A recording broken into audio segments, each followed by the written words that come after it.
Rizo Pahlaviy borku, Berlinda bo'lgan sammit bo'ldi. Berlinda unga savol berishdiki, siz muncha Isroilga yon bosasiz, ya'ni siz Isroilli agentimisiz desa, o'sha sammitda yo'q, men agent emasman, lekin men ularni do'st deb hisoblayman, men ularni do'stiman dedi. 50 yildan beri qochqinda yuradi, ruhoniylar Pahlaviylarni ag'dargan, o'sha Pahlaviy, Rizo Pahlaviylarni. Bu o'zi yahudiymi, sinagogalarga sig'ingan rasmlari tarqagan.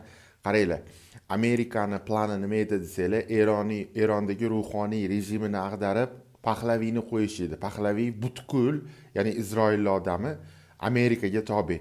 Endi Pahlaviyni qo'yib, Eronni 3 ta davlatga, nechtadir davlatga bo'lib tashlab yoki bo'lmasdan turib ham Pahlaviyni qo'yib turib, Hormuz bo'g'oziga butkul ega chiqishdi. Agarda Pahlaviyni qo'yganda Hormuz bo'g'ozidan Rossiyanimi, Xitoy anaqalar o'tadimi, hammasiga soliq solib, o'tda ham kontrol qilib, o'zi, ya'ni dunyoga hukmronligini ushab turish edi maqsad.